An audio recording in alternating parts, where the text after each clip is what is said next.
My name is Robyn Cleveland, and I'm a bartender at The Last Word in Ann Arbor, Michigan.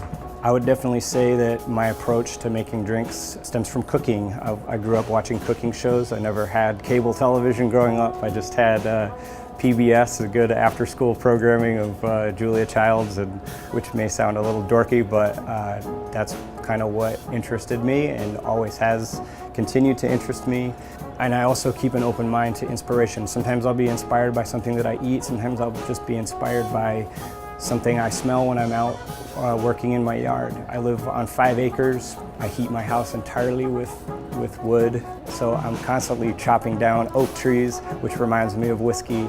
And in springtime, I'm smelling wildflowers. And you think about all those things, that just kind of let it all enter into your mind, and you make drinks that way. The Italian job is one of those things that reminds me of spring because it's got these really nice floral elements from the Amaro that we use. The fresh honey obviously will remind you of that. The gin has got these wonderful floral notes, kind of earthy flavors that all kind of balance and pair well with one another, and the lemon juice just makes it super fresh and light.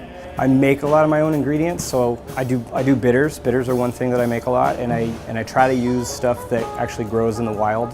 So there's one drink that's on the menu currently called the Cabaret that David actually created, but he uses a black walnut bitter that I made from a black walnut tree that's growing at my house. That's the bitter right there. It almost looks like coffee. So my involvement with the Bartenders Guild in Detroit specifically was that I was the founding president of this chapter. When I moved to Michigan, if you were a bartender and you thought you had chops in Michigan, there were no competitions. The competitions didn't come here. We were a market that was sort of written off in the shadow of Chicago, in the shadow of New York. We are now one of the top chapters. We have one of the largest membership groups in the country. So people are finally trying to, starting to take note of what's going on in the Detroit area and Ann Arbor as well. I was honored to be included in the Thrillist top 25 bartenders in America, among some people that I really look up to. I don't know how that happened. I don't know if I struck a chord with somebody that I waited on. Somebody thought highly of me, and I'm flattered.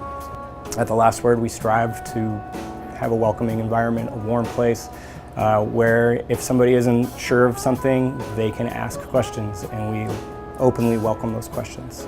Customer service to me is the most important thing in bartending. You can win all the awards and all the competitions you want, but if you're not friendly to people, they're not going to come back.